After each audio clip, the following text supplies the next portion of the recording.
Okay, check. Cyber attack underway. Do we have a connection? Let me share it out far and wide. Live show.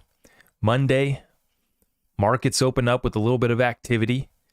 Waking up on Sunday, getting started rocking and rolling. It's going to be an exciting week.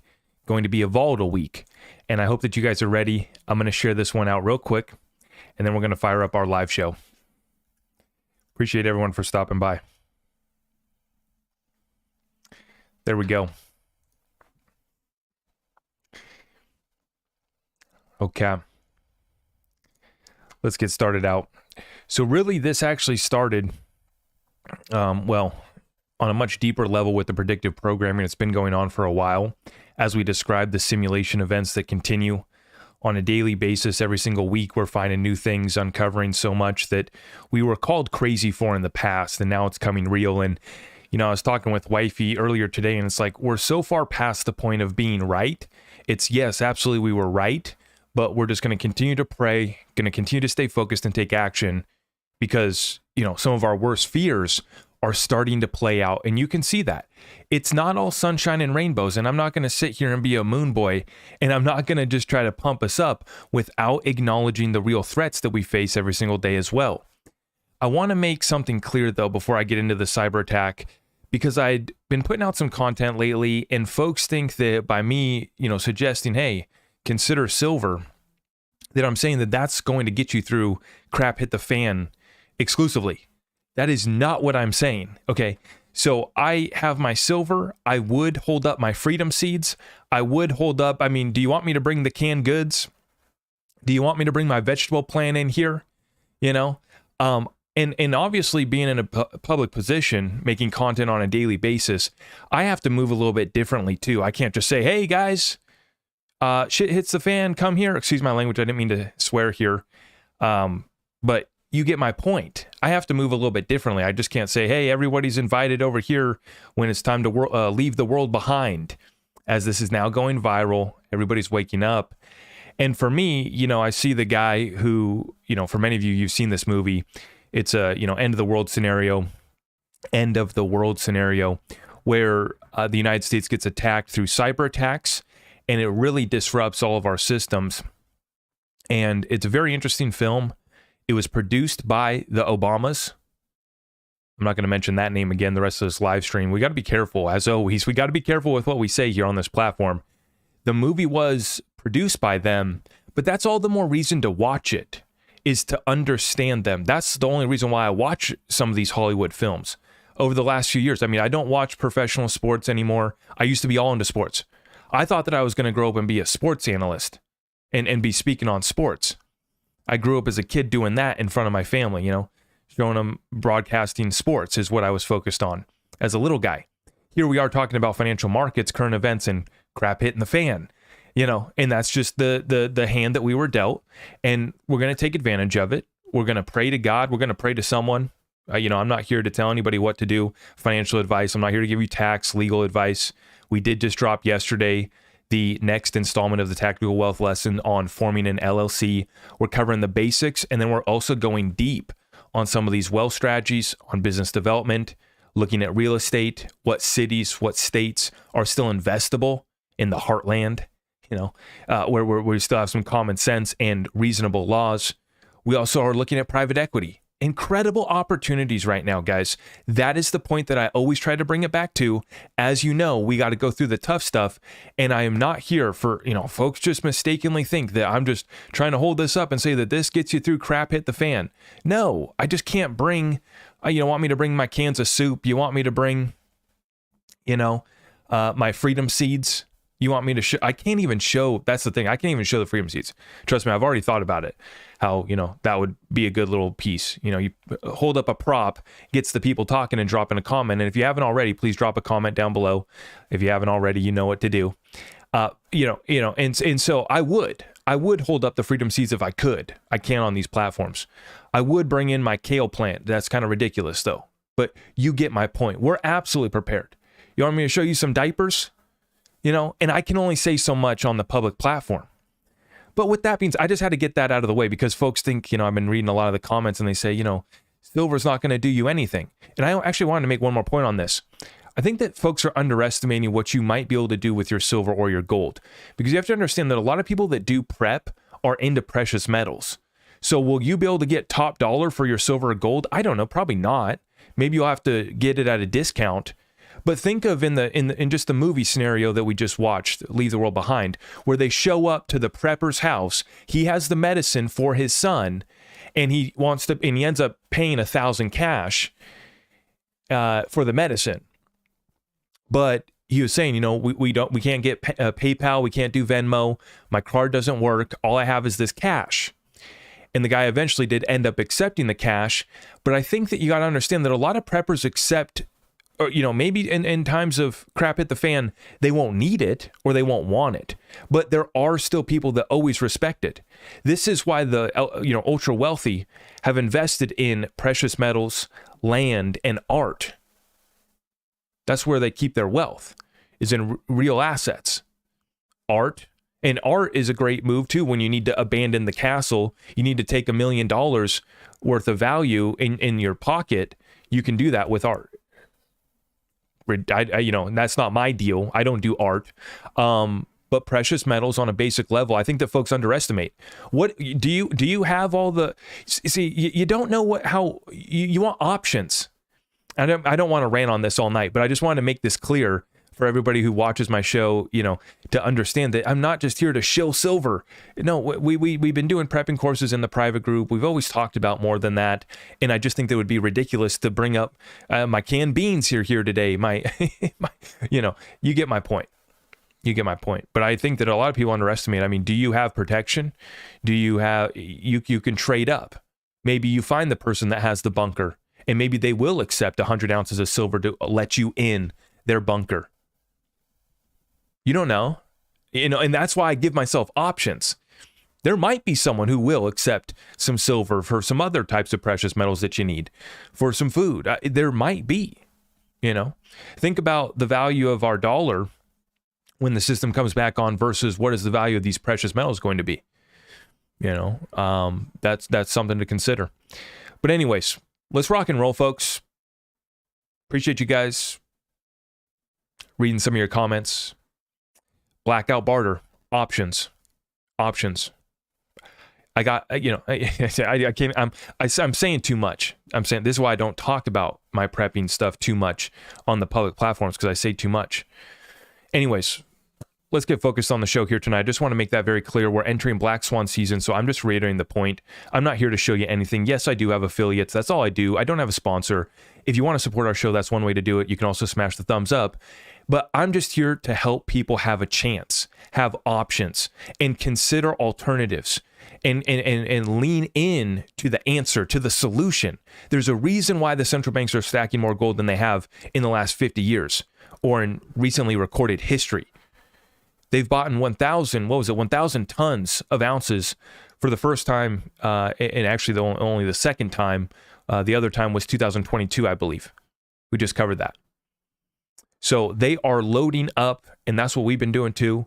And we're going to continue to do it when we get days like today. These market pullbacks continue to present opportunities to pick up the suppressed assets. Have we lost any conviction by a little dip? Have we lost any conviction by going down to 40,000 for Bitcoin, going down to 58 cents for XRP? Absolutely not. Absolutely not. On days like this, my conviction grows because I'm doing what we do every day, which is research. And what do we find every single day? More bullish activity, development in the ecosystem, utility coming our way, and the old system collapsing. The world around us on fire. Let's get right into the cyber attack, as I titled this session here tonight.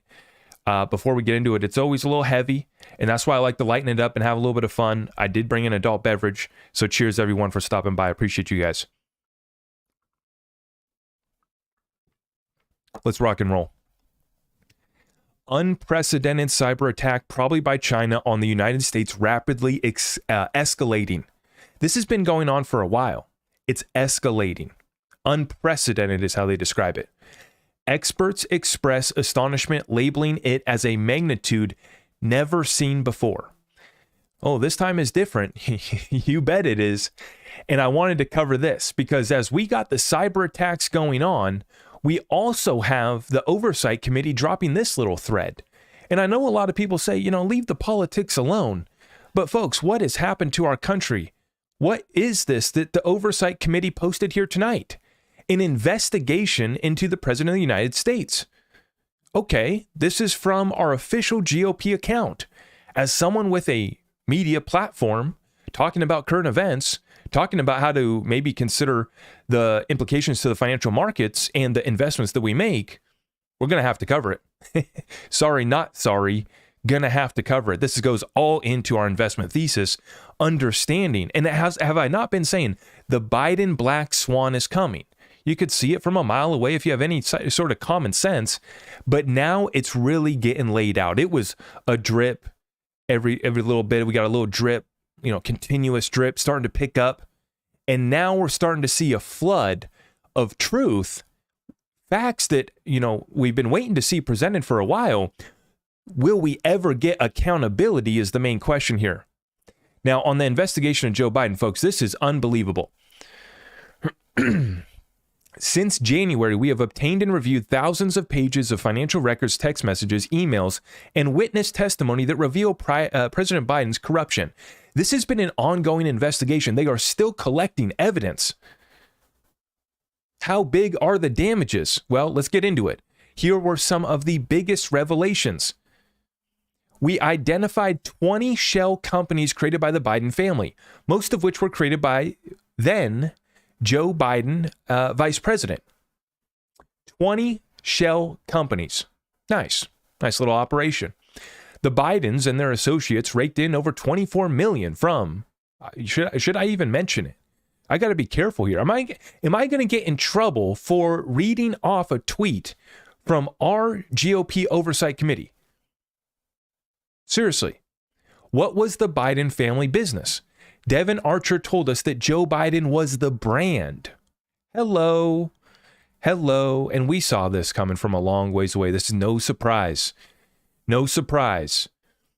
This business partner revealed that Joe Biden spoke to his son's associates by speakerphone over 20 times, dined with foreign oligarchs and a Burisma executive, and had coffee with his son's Chinese associate, all when he was vice president.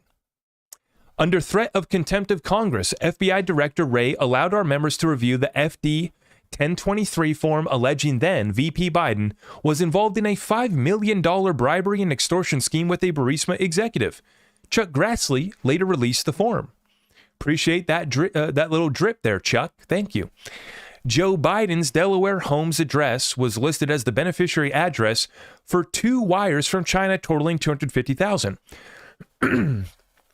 I was just thinking, when I just dropped my tactical wealth lesson number 1 on creating trusts, I should have gone over and seen what they were doing here. I am sure that they have set up quite an elaborate scheme with over 20 entities with a mixture of LLCs and trusts, and I'm sure that they had some real wealth protection and asset protection going on over there. The question has been, where did all this wealth come from? We're going to talk about Elizabeth Warren a little bit later.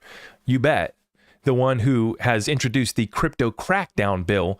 We're going to talk about where her wealth came from a little bit later. But you can clearly see that the Oversight Committee is now just flooding us with information that's pretty damning. Joe Biden's Delaware home address was listed as the beneficiary address for 2 wires from China totaling $250,000. We revealed that Joe Biden received a $200,000 check that was funded by the Biden's influence peddling schemes. We also revealed how Joe Biden received $40,000 from that country that starts with a C. That same country that's launching unprecedented cyber attacks, you say? Oh. We released a 2018 email where a bank flagged serious concerns about the China money Hunter Biden received, $40,000 of which ultimately landed in a Joe Biden bank account. Documents from the brave IRS whistleblowers revealed that Joe Biden attended CEFC meetings. CEFC is a CCP-linked energy company that wanted to dominate the U.S. energy sector. Folks, I mean, it just goes on and on.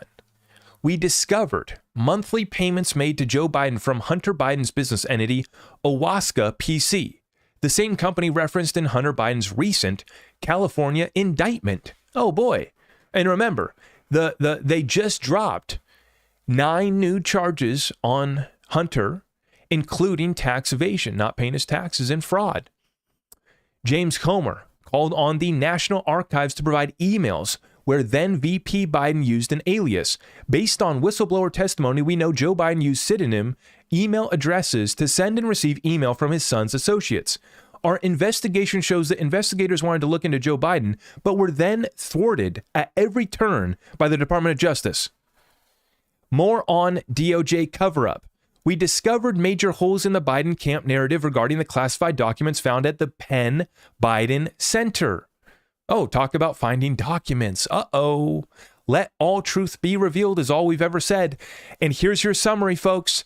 The evidence we have uncovered so far reveals how Joe Biden knew of, participated in, and benefited from his family cashing in on the Biden name around the world. We will continue to follow the facts and hold President Biden accountable for his corruption.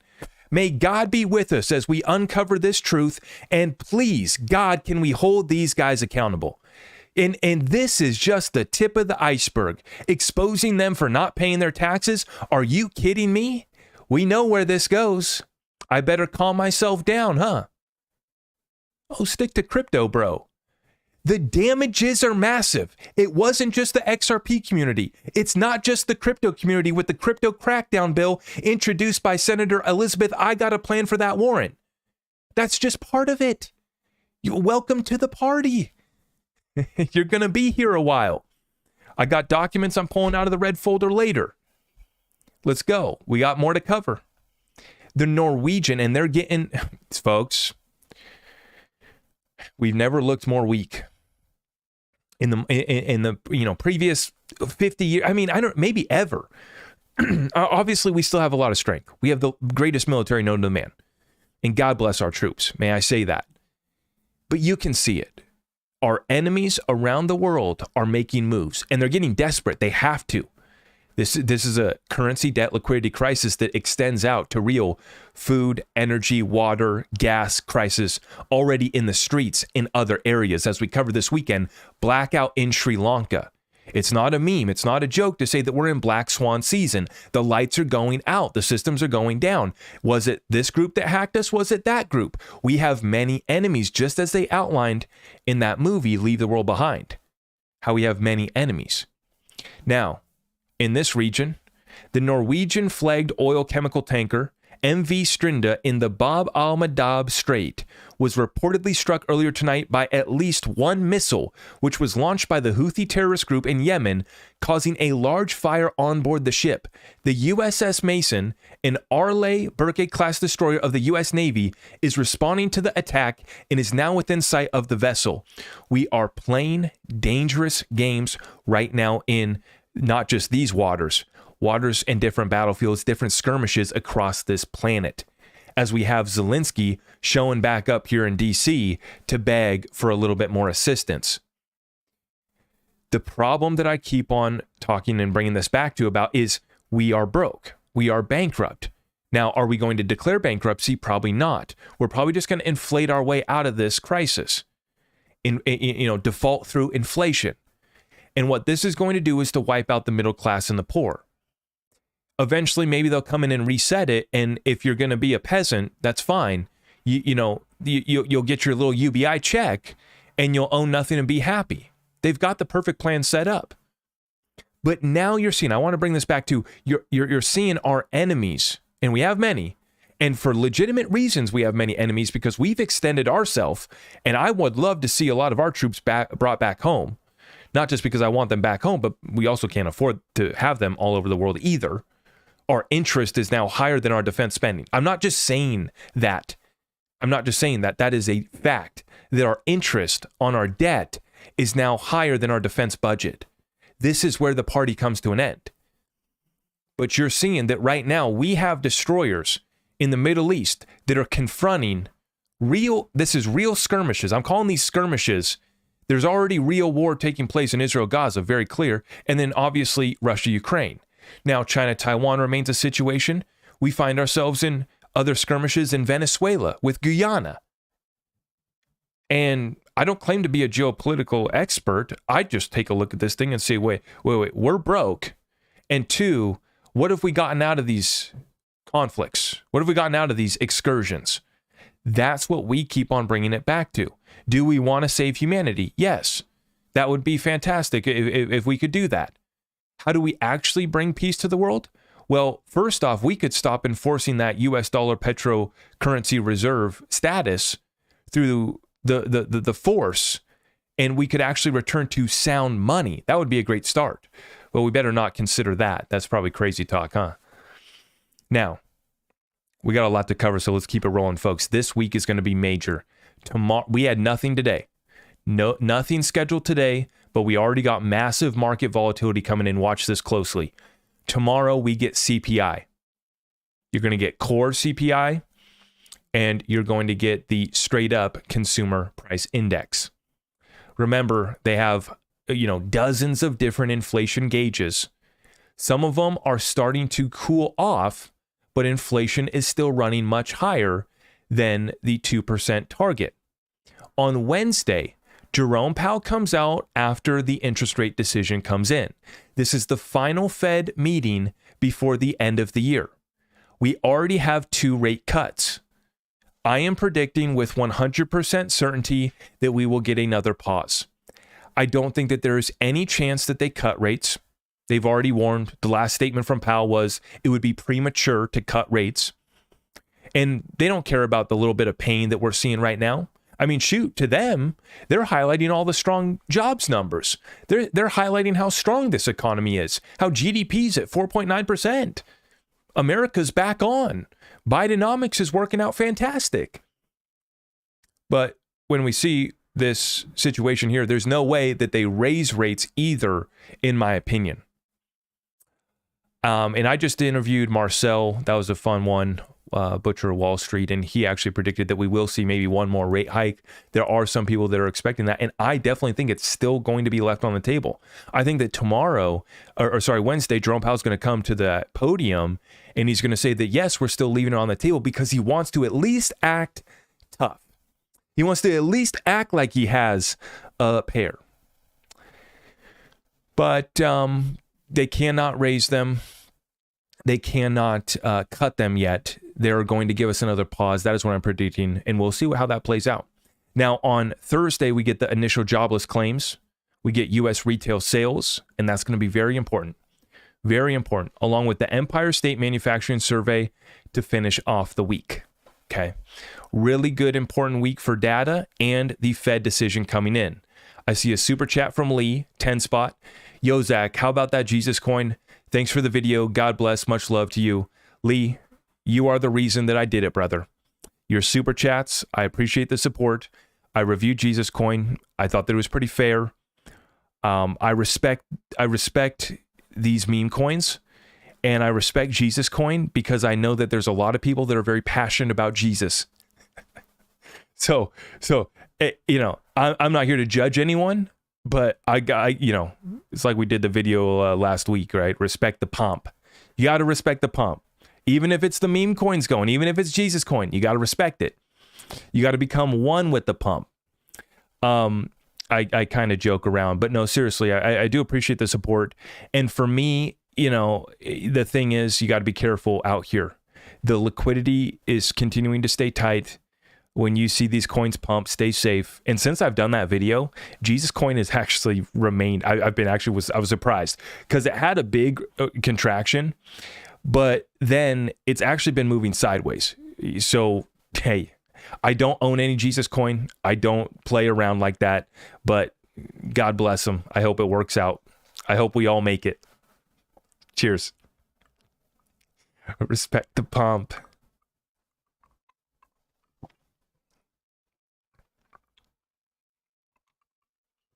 Much love, brother.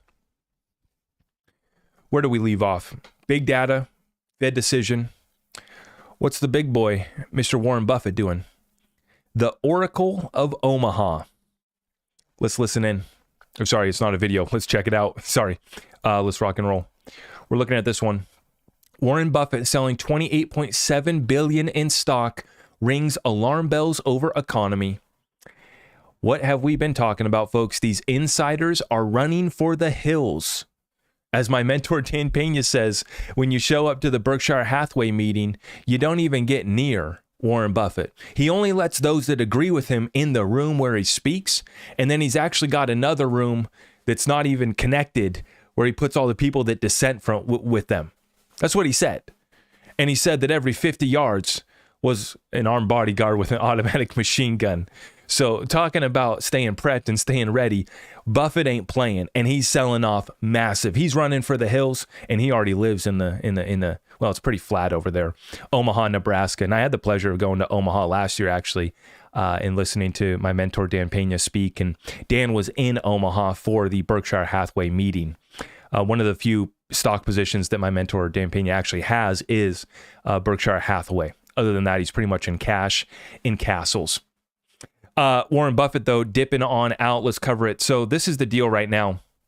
Justin Gunter, thank you for the 10 spot. Blessings, Zach. Appreciate your relentless content. We're all better for it. I hope that I can bring the energy. Even when the market's down, we still have so much that we can be taken advantage of. Let's keep it going.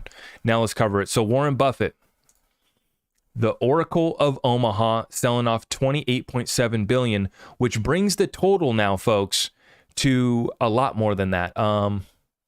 No, that is the total. My bad. Warren Buffett's firm, Berkshire Hathaway, sold $28.7 billion of stock in the first 3 quarters of 2023 in a move that some economists have interpreted as ringing alarm bells for the American economy. Yes, every time I see one of these large insiders at companies across the United States selling off their stake, I have been highlighting this and ringing the alarm bells, and Warren Buffett's move is one that we've been watching as well. We've been talking about how he's sitting in $147 billion of cash. According to the company's earnings, the Nebraska-based firm of the legendary investor and billionaire known as the Oracle of Omaha sold a net $10.4 billion of stock in the first quarter of the year. In the second quarter, it was $13 billion, and they bought less than $5 billion, so he did buy some. And then in the third quarter, it sold about $5.3 billion worth of stocks. And you know what's interesting about that is that second quarter, when they did buy $5 billion, right? It was less than $5 billion, but they did pick up $5 billion. That was when a lot of the equities were actually on sale. You know, as Buffett is considered one of the greatest investors of all time, as well as one of America's richest men, his moves are closely observed and analyzed. For Steve Honke, a professor of applied economics at Johns Hopkins University, who served on President recent lightening up on stocks and accumulation of a pile of cash, $157 billion, is consistent with the fact that stocks are relatively pricey right now. As I was saying, $157 billion of cash. And he keeps on rolling these things over in short-term T-bills. And if we have too big of a liquidity crisis, then the Treasury just calls up Warren Buffett, just like they did it during the great financial crisis. And they say, hey, Warren, we need you to basically backstop us. Can you buy? Nobody's showing up at the Treasury auctions. Can you help us out? And that's what we're facing right now as we speak. But you know, when you can just turn over in 3-month T-bills, you know, 5% or more, Warren's basically, and that's considered cash, as they just keep on churning this thing over. But it's a sign of what all these other insiders have been doing, which is selling off these equity positions. And think of these rich guys and gals that own all of these, you know, huge amounts of, assets, but they're selling off massive equity positions. And have they been buying property? Have they been moving to precious metals? Have they been moving to crypto? Absolutely. So it's not, it's not that they aren't making investments. They've been moving out of equities and they've been making reallocations, because anybody who can understand this market on a most basic fundamental level sees that it is the most overvalued that it's ever been, the highest P&E ratios that we've ever seen. And you have companies that literally never even turn a profit, still raising billions of dollars. That's what got us here during what the Fed created, the zero interest rate policies, and the biggest bubble known to mankind. Now the shift is here, and Octavia Costa covers it. As we covered here with Warren selling out, we see that a good chart to reflect on here is this U.S. stocks have been exorbitant valuation compared to global equities. Primarily propelled by technology firms, the current environment stands out as one of the most speculative periods of American stocks in history. The next decade is poised for a substantial mean reversion in the chart below presenting one of the best opportunities to invest in foreign markets. We believe that economies abundant in natural resources, along with gold and other hard assets, are poised to emerge as significant beneficiaries in the upcoming cycle. Let's take a look at the chart. U.S. is near extreme peaks versus global equities, well exceeding the 60s, 70s Nifty 50 in the 2000s tech bubble. Folks, this is nothing new under the sun. You have the Magnificent Seven right now that's keeping the S&P 500 propped up. Funny enough, the Magnificent Seven were actually down today while the S&P was up.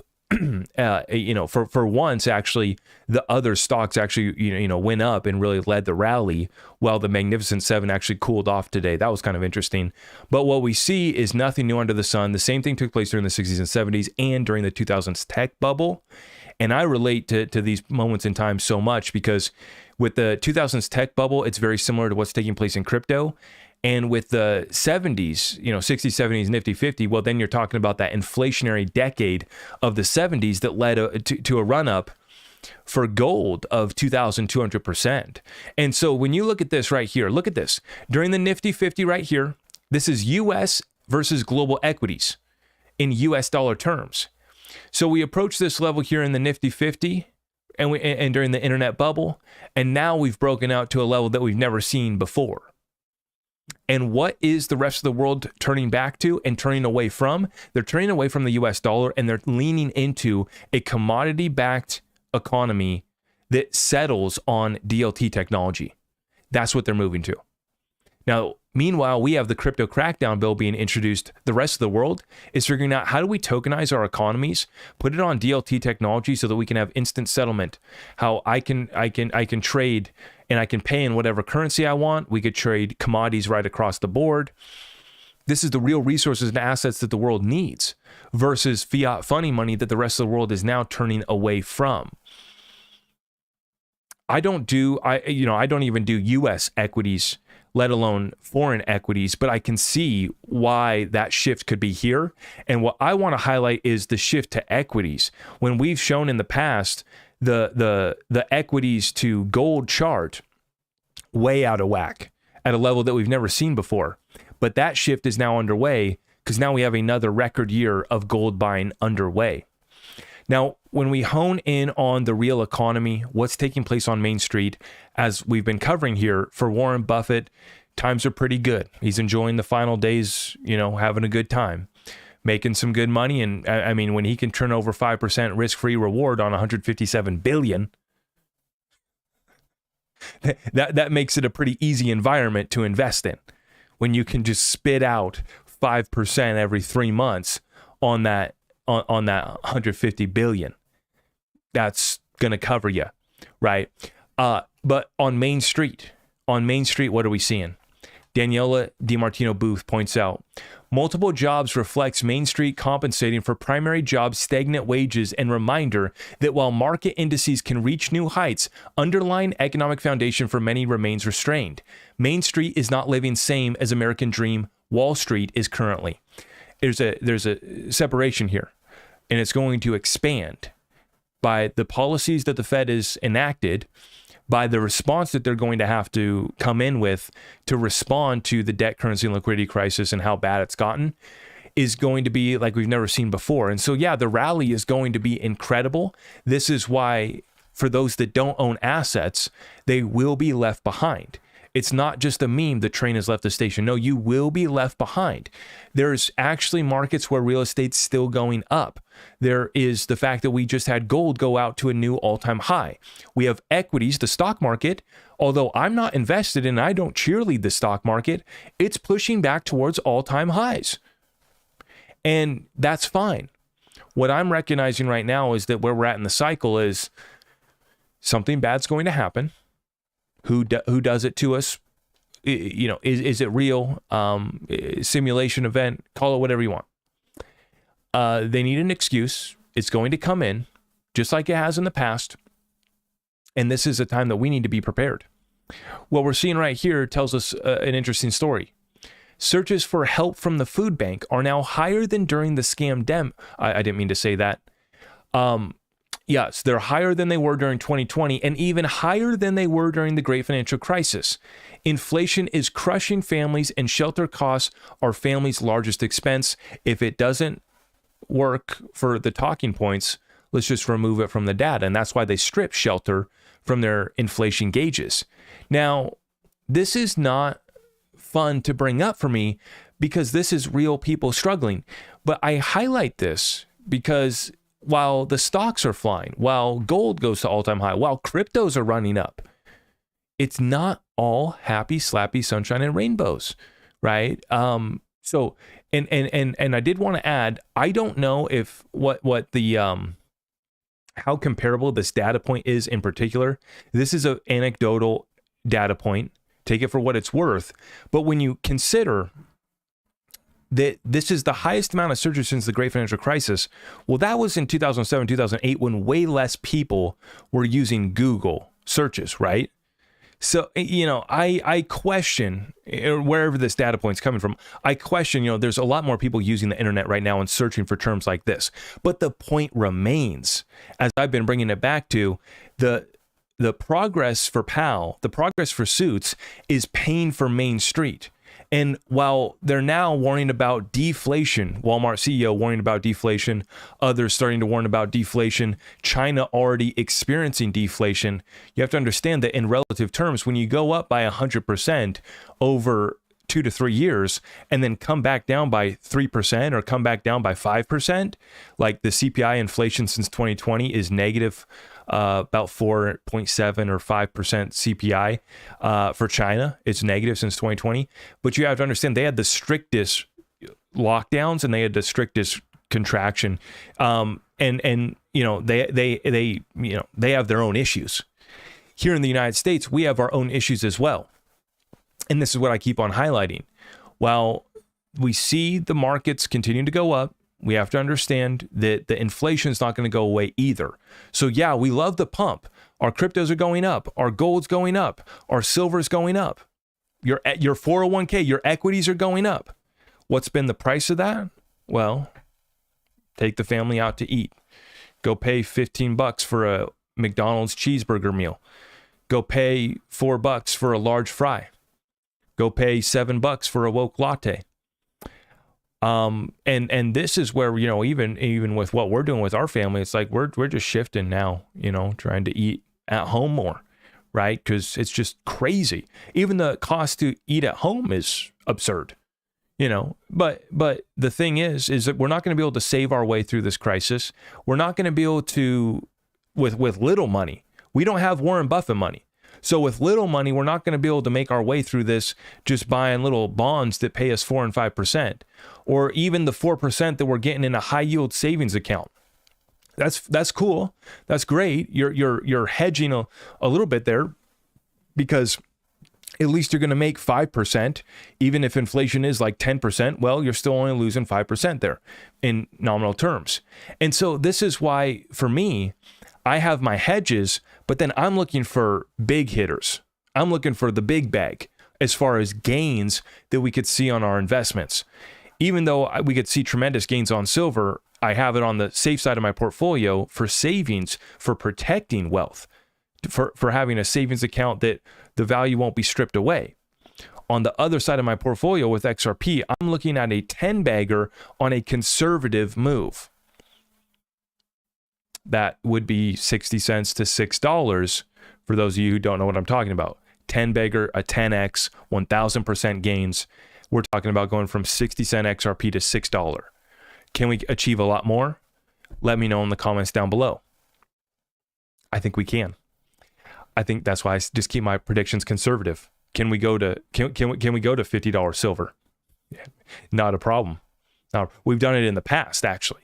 We've done it in the past. We're a ways away from all-time high, but in the blink of an eye, these markets can move. And what you're starting to see here is a little bit of truth getting revealed.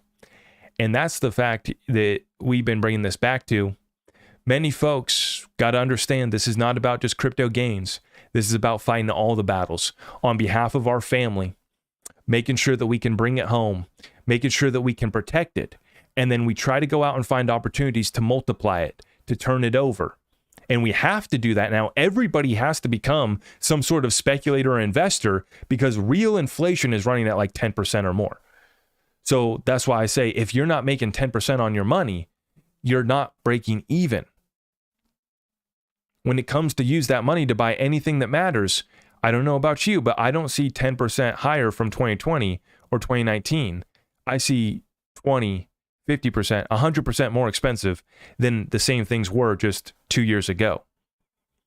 We won't be able to save our way through this. We have to hedge. We have to protect what we got, but then we also have to go see the shift that's underway, and it's definitely there. And we've talked about the undercurrent here, the rise in the price of the crypto assets, the digital assets here recently, based off of this ETF hype. Does it still present an opportunity for a pullback? Yes, we've been warning about that. We just got it. We just got it in a major way. And we just got the crypto crackdown bill introduced. But as we have been highlighting, it hasn't stopped the progress for our community. And it doesn't need to stop the progress for you and your business, for you and your investments, for whatever aspect, whatever growth you're trying to achieve in your life. It doesn't all just have to be about money. But I wanted to share this one. As I said, I was going to be pulling out some documents from the red folder a little bit later. This is what we're talking about. On the legal battlefield, we were forced to do this. This is not fun. Nobody wants to deal with the lawyers, even though we love some of our lawyers. Fred Rispoli, Jimmy Valley, we love some of our lawyers. But this one reminded me here today. A Reuters legal analysis by Skadden titled Ripple Effects Developments Following Groundbreaking Decision in the SEC versus Ripple Case. It notes the procedural and factual differences with the Terraform case, as well as the limitations of Howey. Now, I've seen that name, Skadden. I said, that looks familiar. And sure enough, I pull out my red folder, and what do I got? This is a printout that we have from Skadden right here within our red folder.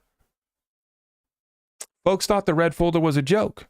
I still have folks today in my comments telling me to throw the red folder away.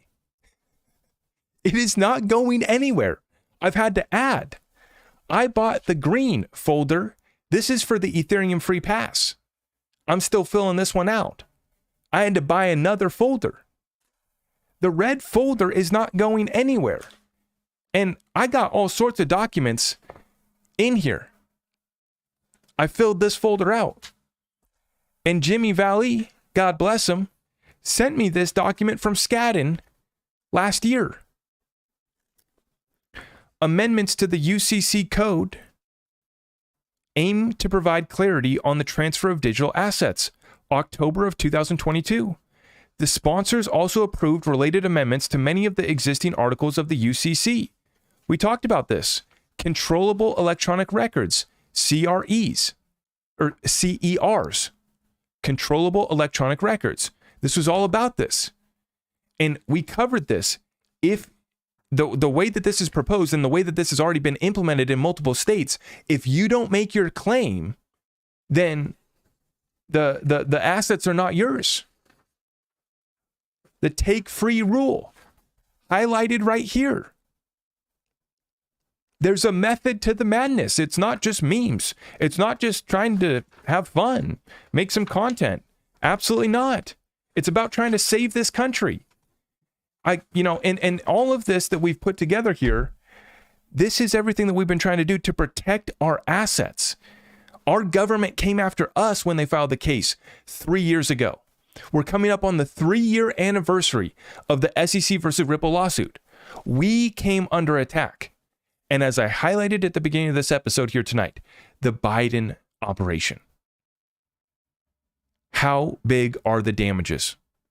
As BlackRock, in my video earlier today, hopefully you saw it. If you didn't, I shared how in the BlackRock spot ETF filing, they highlight the fact that XRP market cap was close to 100 billion before the SEC lawsuit.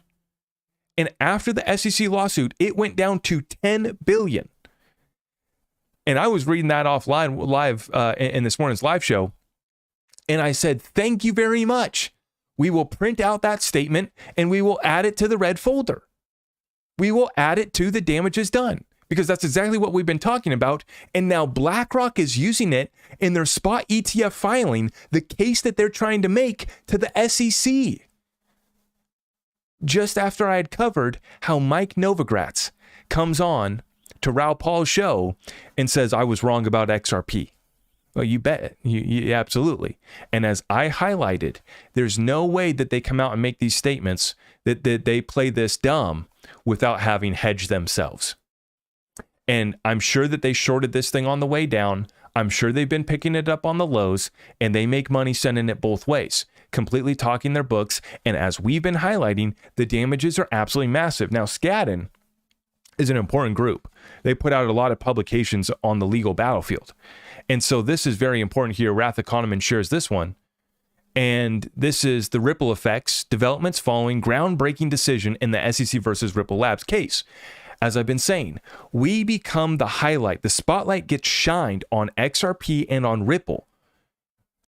There's a reason why this coin remains at the 5 spot after everything that we've gone through, and why we remain poised to actually take back that 2 spot from Ethereum.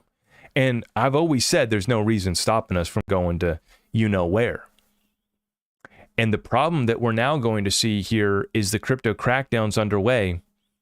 What they are going to be able to get through is some regulations on stablecoins. And we've been talking about that black swan scenario for the cryptocurrency space, specifically being the stablecoin situation. If it all is FUD, if it all doesn't turn out to be, bad, if they do have the reserves, God bless them.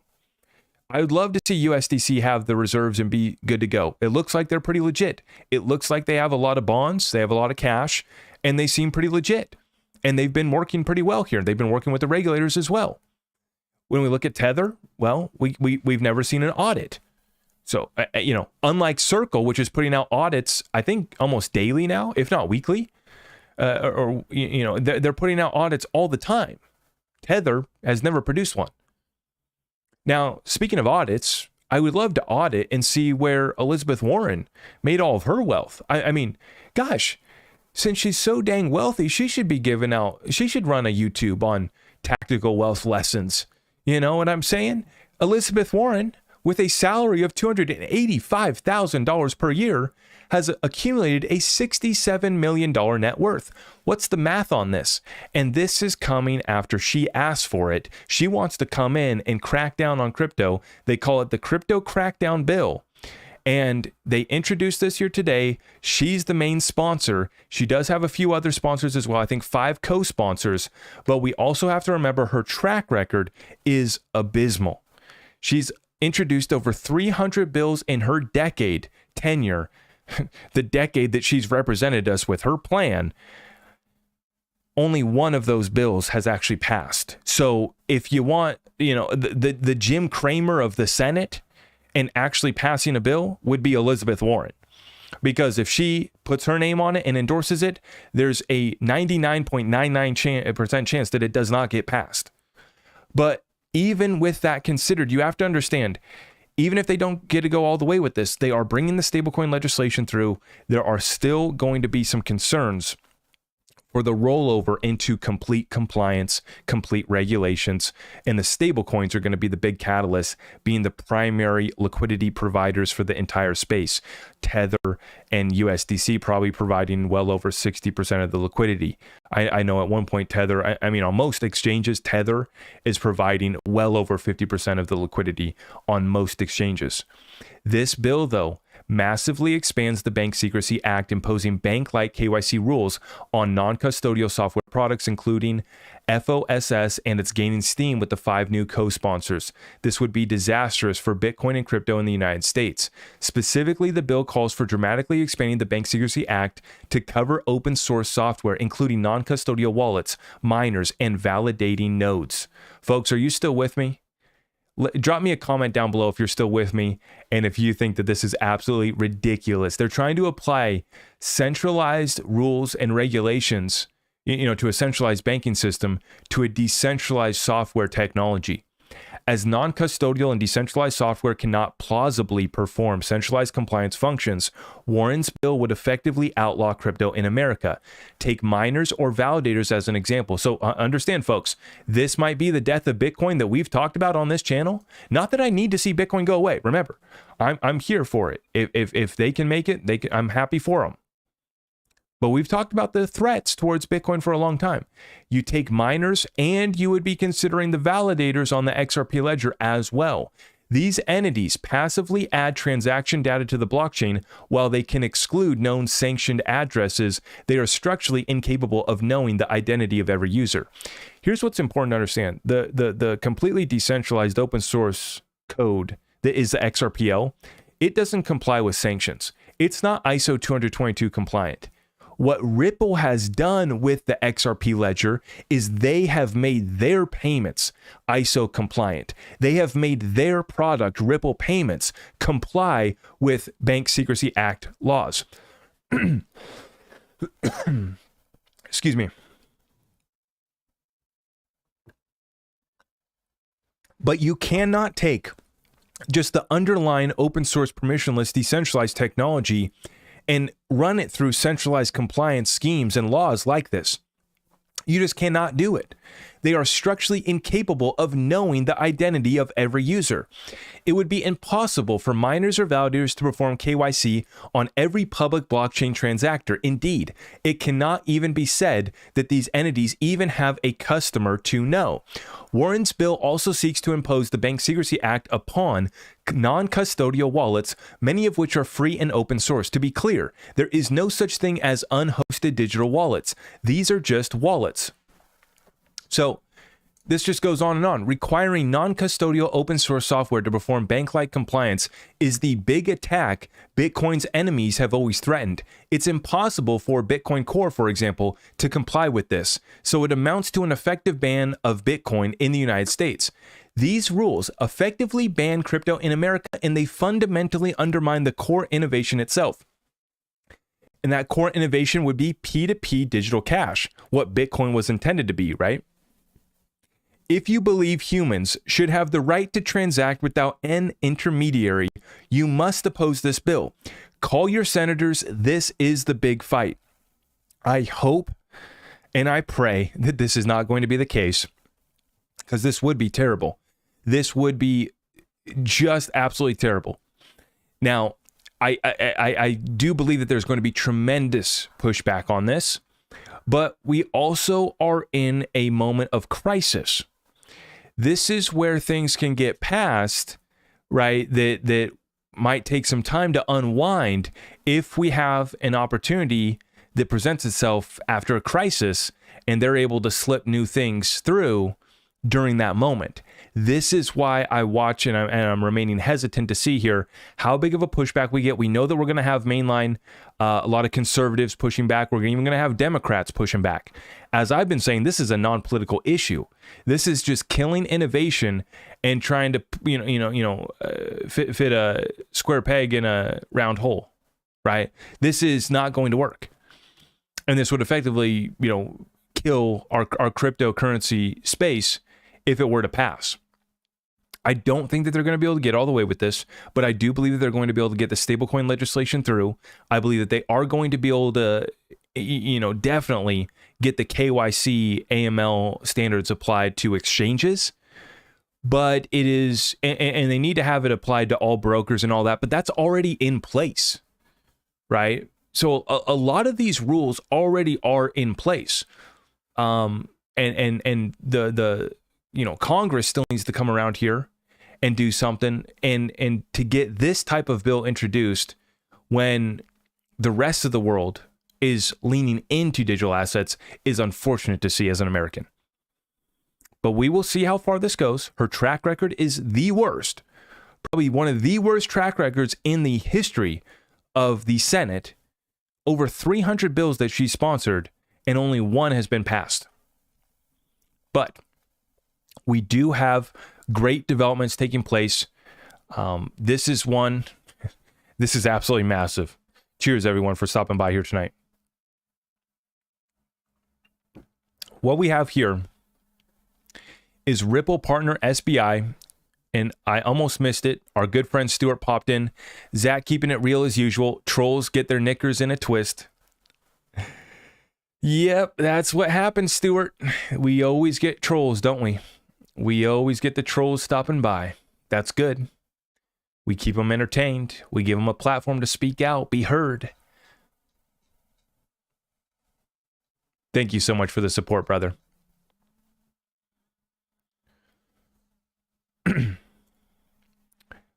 Ripple investor and partner, SBI, has entered into a memorandum of understanding with Saudi Arabia's Aramco. Please understand that Saudi Arabia Aramco is the second largest company in the world. They will be collaborating on digital assets and co-investments, expand Japanese startups in the digital asset field in Saudi Arabia, and invest in semiconductor field. This is from Ledger Insights today. SBI and Aramco. And just look at the moves that SBI has been making. Absolutely massive. They most recently just partnered up with Circle. Now we get this one. This raises interesting possibilities surrounding the tokenization of assets, including Petrochem for the Osaka exchange opening. Might the XRP ledger be involved at some level? If not, perhaps SBI remit one day. And of course, green carbon credits. An absolutely massive deal here. Saudi Aramco, the second largest company in the world by market capitalization, doing deals with SBI. SBI holding a significant portion of Ripple. Yoshitaka Kitao, the CEO of SBI, saying that every bank in Japan is going to end up using XRP. Now we see a deal here after we get the SBI partnership with Circle. And as I've been pointing out, I think the SBI would be a prime partner to come onto the AMM with a Ripple or another one of the on-demand liquidity partners, or even a Circle, right? Circle comes to the XRP ledger and they issue USDC on the XRP ledger. And then we get SBI issuing digital yen on the XRP ledger, and we get that liquidity pool that gets created, and you start to see significant flows between these on-demand liquidity partners moving through the AMMs, and that is the XRPL DEX. And that is where we start to see significant price action. Everybody wants to know, when are we going to see significant price action? It is going to be coming soon, because we just started settling on-demand liquidity on the XRPL DEX. This was not happening at all before. None of Ripple's on-demand liquidity, which, remember, we were all touting that and celebrating that, right? Ripple's ODL settles in XRP. And I was clarifying for everybody in the community that out of all of the RippleNet clients, which there was about 400, now we know there's 500 partners with Ripple. And I highlighted how only 25% of those partners were using XRP on-demand liquidity. And then Brad Garlinghouse at last year's Swell conference, I believe it was, said that about half of their payment volume was going through on-demand liquidity.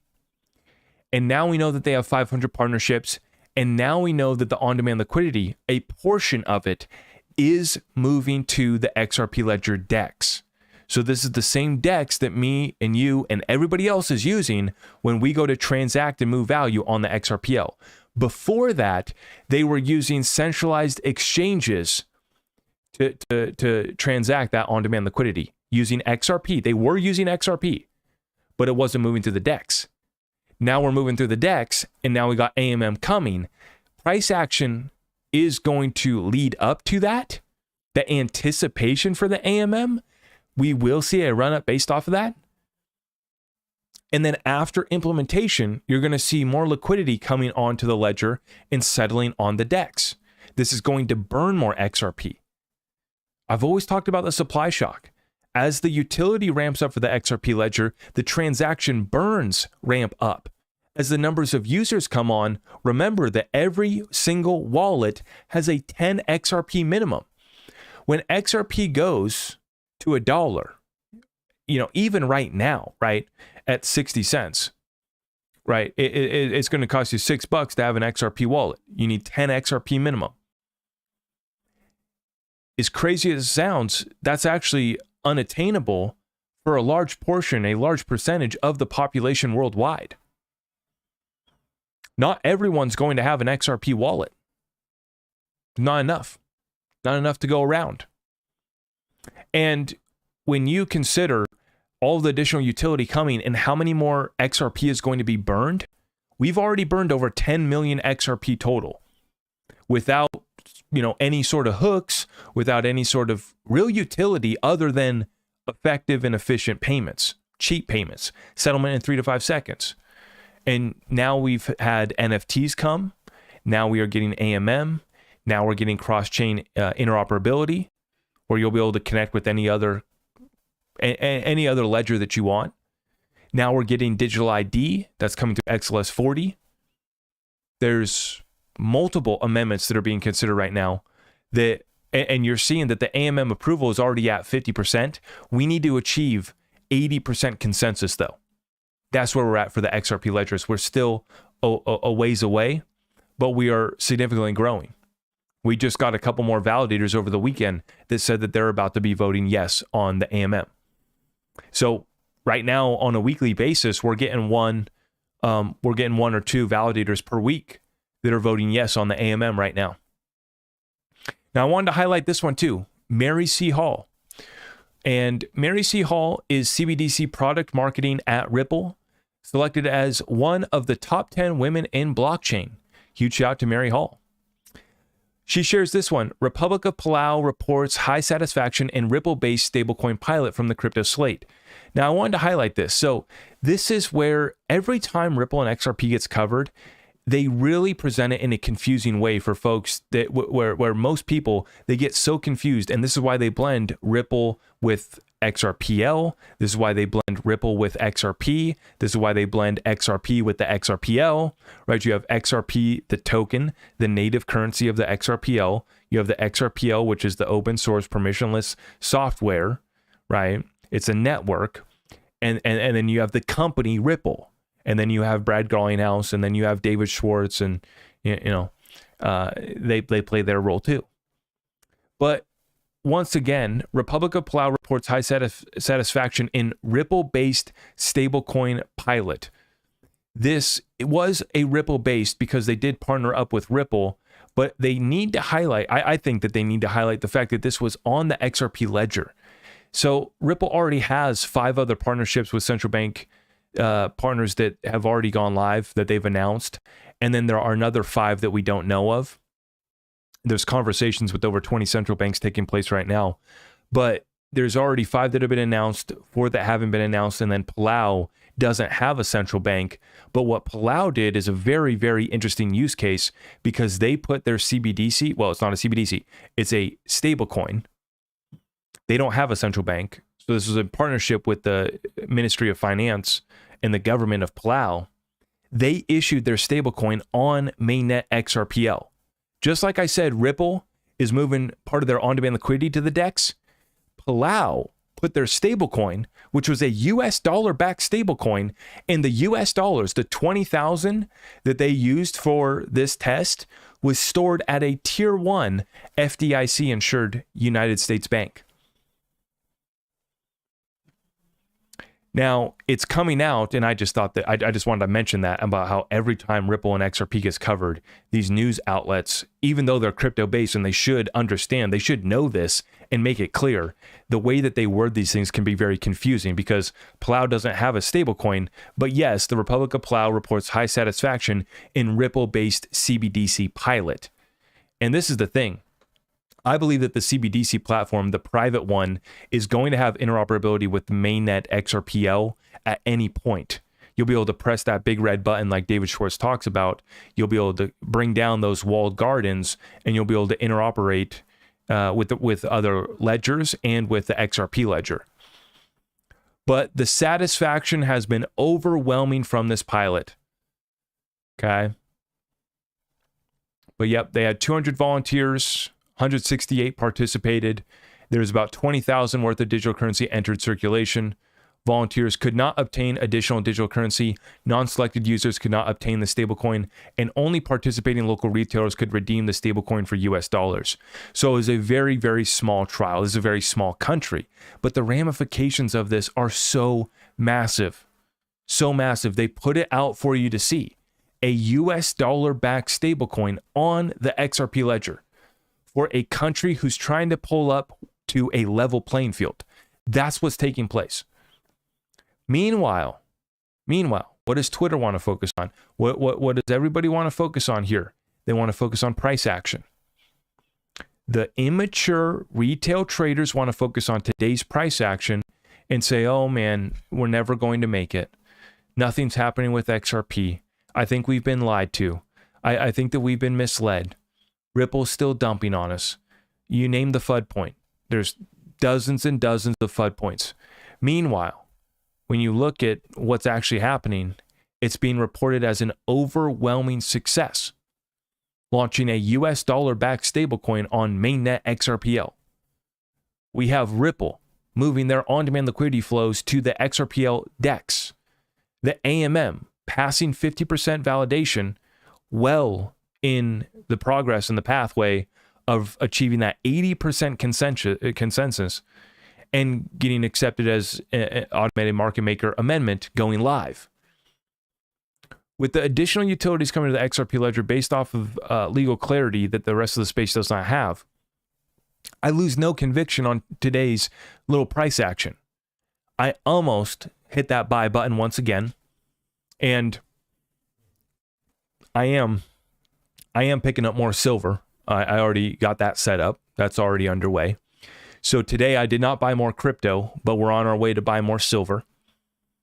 And we're going to get that done because we're going to take advantage of silver dipping below $23 per ounce. We're going to take advantage of XRP dipping back below 60 cents. I just haven't bought XRP yet, but I am ready to here soon. And I am actually looking at entering back into some other cryptos as well. When we look at the charts here, Bitcoin back down to 41,500. You can see that this thing had a massive correction. 41,500 after coming back down here to 40,200. Okay. This was very, very healthy. Let me be very clear. We weren't building any support. I mean, let me show you this chart again. You can see here that we weren't building any support. We basically just shot straight up. We didn't fundamentally build any support before we reached out to this level of almost 45,000. You can see here. This all started back in October. Fake news article. Fake news was shared that an ETF, was approved. That was fake news. An ETF was not approved. And here we are in December, still waiting for an ETF to get approved. But that's what started the party. We run up. We do, build a little bit of a base here at just under 38,000. This is the only area that we really built a base before we shot back up to here. And so right now, what I'm watching for is consolidation back down at this 38,000 level. We could get a pullback here into this region very easily, and building a little bit of support here would be good. We cannot just build, go up here without building any sort of support. So we met our resistance at 44,500. We bounced off of it about twice, and then they sent this thing back down. Now you see, this level of support should come in next if we continue on down further. Is that to be expected this week after the Fed gives us another pause? Well, we could actually start to see another run back up. So watch out for that, right? I'm just showing you if we do come back down the level of support that we do have. But what I expect is another pause. And what I expect is, even though Jerome Powell will talk tough, the market's going to pick up on another pause, and they're going to be pivoting here soon. So let's pump the markets back up. Bitcoin, I would suspect, would take advantage of that and would potentially move back up. Ethereum, back down to 2,200 for that one. Okay. Back below 2,200, back down to this level that we found as support here, basically 21,040. Sorry, 2,140. Right in here. This is a level that we tapped off a couple times here. We did it once again here on November 24th, and then we came back down to this level. So I'm watching right now for Ethereum to hold into this level right here above 2,100. We want to see Ethereum hold above 2,100 to maintain this bullish move. For XRP, very, very interesting chart. Very interesting here. Tremendous support, folks. This thing's tapped out to 70 cents a few times. Okay. Did it again here recently on Saturday. On Saturday, we caught another pump back up to 70 cents. Now, we back test 589, or in this case, 57869. Okay, but this is the Qcoin chart. This is your daily chart. This is zoomed out all the way back to the start of the crypto pump. The BlackRock ETF was approved. The fake news ETF approval started this pump, and XRP took advantage of it as well. Folks act like XRP missed out. You consider 57% in a month missing out? That's pretty dang good. Is it as good as the meme coins? No. Is it something to be, happy about? Well, I'm pretty happy. Pretty happy to see this base. And the levels that I'm watching right now is for us to hold at least a 55 cent for XRP. Well, we've tapped off this level here at about 57.5 to 58 cents a few times. We'll see if we can hold that support. But watch out. The liquidity crisis, the debt crisis, and the currency crisis is no joke, and it's still going on. Now, today, we did see that the DXY was back down. And this is after the DXY has come back down this year. It really did a big correction coming back down. And this is all while crypto was rallying, right? This last month, where the DXY went from 107. Remember the fake news Bitcoin article that was put out on the 14th of October? Let's find that. That was right around in here. This is when the fake news article was put out. And after that, it moved a little bit sideways, came back into correction, perfectly aligning with the Bitcoin and the crypto rally. Now you can see here, this 2-year came all the way up to 5.25 in October of this year. This was the level that we haven't seen since the Great Financial Crisis for the 2-year. We have had the longest yield curve inversion on the 10-year and the 3-month in its history. When you go to the 10-month, this thing went up to about 5%. And see, this is why Warren Buffett was selling so much stock. He sold $25 billion worth of equities in the first 3 quarters of this year, and he was rolling it into short-term T-bills that were paying out just as much. And this is the yield curve inversion where that short-term is paying more than the longer term. Now, we've had the longest one in history. This is always a precursor to a recession, yet the markets have had the blinders on.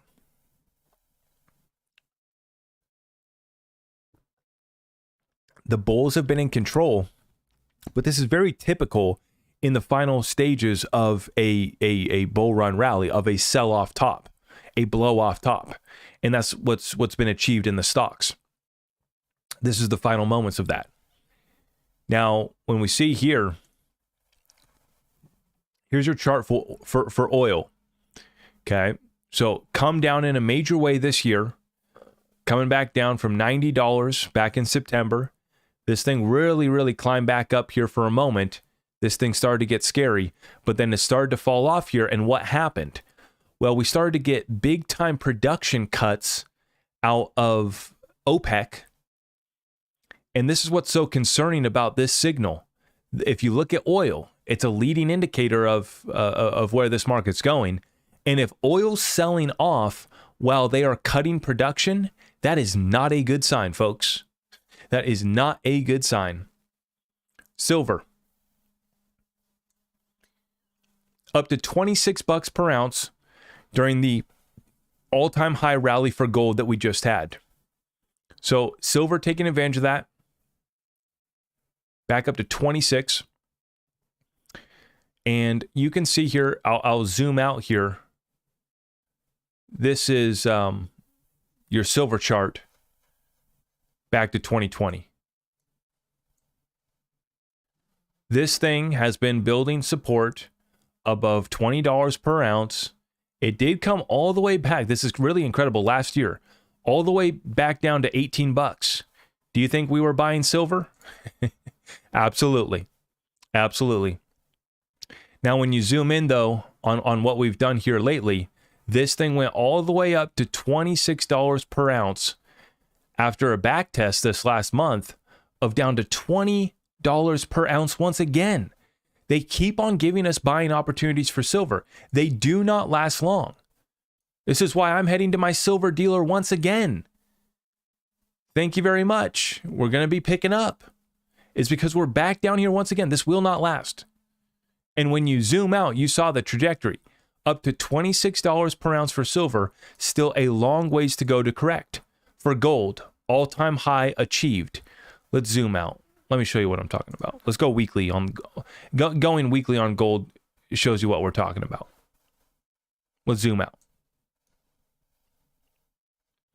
2,150 for your gold, US dollar terms, trading at all-time highs already in other major currencies around the world. It's very, very clear what's underway, folks. This is price discovery. This is new reality. This is fiat Ponzi scheme coming to an end, or at least having to be reset once again. What role does gold play? How high does gold go? Well, you know the deal. We don't invest in gold because we want it to go to 2,100. We invest in gold because we're worried it might go to 6,000. It might go to 10,000 per ounce. We don't invest in silver because we want it to go to $50 per ounce, back up to, achieve a new all-time high, $100 per ounce. We invest in it because we're worried that it could go to $500 per ounce. The same applies for XRP. And you already know the deal. Somewhere between here and 589 is where we land. And if you take advantage of this opportunity, you will be able to position your family, and take advantage of an opportunity that we haven't seen in decades.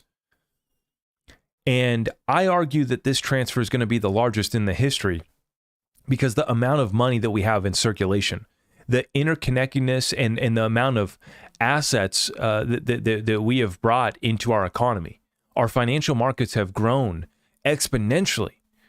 The market capitalization of our equities has grown exponentially. And the price of gold is now at all-time high in the history of humanity. The thousands of years of human civilization that we've had. It's at its highest price ever. This is a new reality. XRP will show us what that new reality consists of. Whether that's a $5 XRP, whether it's a $50 XRP, whether it's a $500 XRP. I am on the train. I got my boarding pass. I can't wait for I guess I was going to say flight attendant. What's it called on a train? Do they even have service? It's been so long since I actually rode on a train. I was thinking of flight attendant. I'm settled in on the train. I got my podcast ready to go. I'm loaded up with my bag, and this thing's already starting to move. It's undoubtable. You look at the data, it confirms some of our biggest fears, but it also on the other side of the coin. See, true intelligence is seeing both sides of the coin. It's being on the edge, seeing both sides and being able to make an intelligent decision based off of what you see on both sides. So what is our worst fears coming true? What is a war that's already underway? Civil situation here in the United States also tough. And what presents itself as a financial tsunami is also going to be one of the best opportunities for our community because we've been taking action. We haven't just been talking about it. We haven't just been saying, we're sitting around the bonfire with our buddies saying, oh yeah, we're going to make it one day. We've been making sure that we don't just hold a bag and pray. And we've highlighted here for our community, it's about side hustles, businesses, getting a raise at your job. I'm not in the camp, never been in the camp that everybody needs to be an entrepreneur. I think that's crazy. I think it's crazy. Not everybody's meant to be an entrepreneur. And there's plenty of number 2s and number 10s on a company that have made a boatload of money. So it's not about having to be the boss and being an entrepreneur. Do I like, parts of that? Yes. Comes with sacrifices though.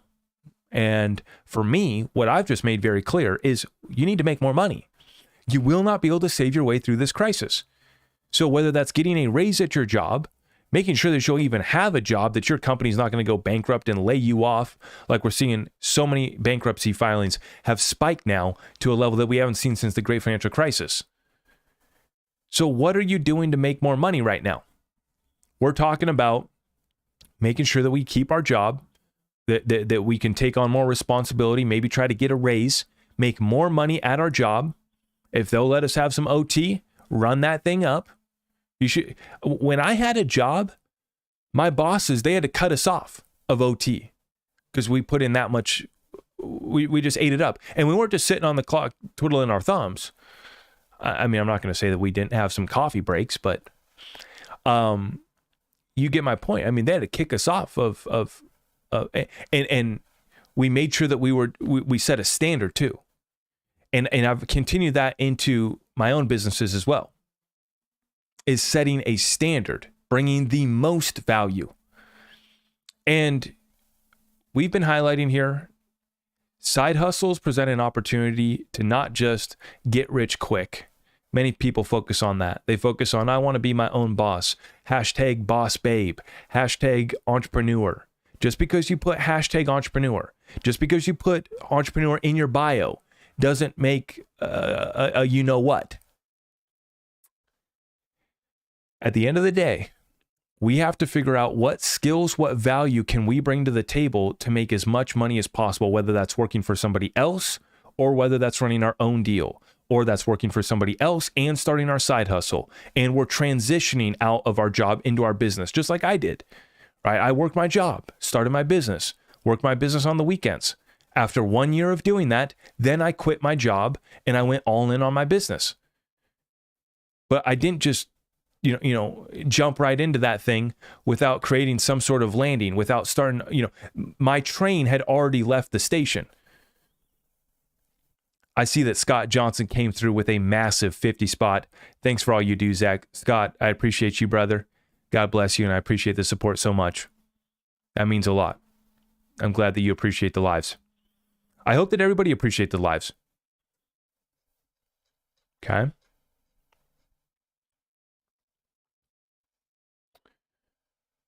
Do we still have trolls in the chat? Isn't that funny how that works? The trolls are hanging out here for hours. The good news is they leave a lot of comments. And even if the trolls hit the thumbs down, it's an interaction. That's what we aim for. And it's crazy because I put out the video there on Sunday. Will a cyber attack stop the pump? Literally, we get a cyber attack and we get the pump stopped. I mean, I was just throwing it out there. Sure enough, here we have it on Monday as we open up and start this week. It's going to be a volatile one. We're going to be continuing to watch this one. Yesterday, I put out another tactical wealth lesson on forming an LLC. I have a couple other ones that are already lined up and ready to go as well. So if you've been looking to take advantage of getting in our private group, this is something that I'm very proud of. We continue to grow. I just had someone who's actually looking to buy Patreon as a gift for their significant other. And right now I'm running a special through the end of the year where you can get 13% off the annual membership for Patreon. It's a way to support the channel and everything that I'm doing here, but it's also a way for you to make an investment in yourself. It's a way for you to grow your community. And I hope to have the largest positive impact as possible during this moment that is, going to be once in a generation, once in a lifetime. And for me, maximizing this opportunity for myself, my family, and my community is my goal. That's what I strive to do. And so, am I the guru on all of these topics? No, I'm not really the guru on any of these topics. I serve more as a general, someone who can synthesize, and simplify complex topics, tie it all back together, and paint a picture so that we can take effective action. We don't want to just understand the conspiracy theory. We want to be able to take advantage of the greatest transfer of wealth in world history. That's why we're doing what we do. I appreciate everyone for stopping by. Go to my website, zachrector.com. We have all of our community resources there. We have the private group listed. And like I said, we're running the special through the end of the year. You can save 13% off your annual membership by signing up for a 1 year. And we also are taking one-on-one sessions right now. If you want to book a consultation, and it's actually not a consultation because I'm not going to give you financial advice in any sort of capacity. I'm not going to give you tax, legal, or professional legal advice, but I am willing to have a conversation. I am willing to talk about ideas, and I'm willing to share my opinion, and I'm willing to hang out with you. So if you want to schedule a one-on-one session, you can take advantage of that right now. This is something that we're running till the end of the year. Please consult with your tax professional and advisor about writing off the cost of business expense for your Patreon membership as well. Take full advantage of that. With that being said, guys, I just want to say thank you to everyone in this community on the way out. If you appreciate what we do, it's free to smash that thumbs up. It's free to leave a comment. I appreciate you for all the love, all the support, and we're going to keep on pressing on. I will see you guys tomorrow in the next one. God bless you all.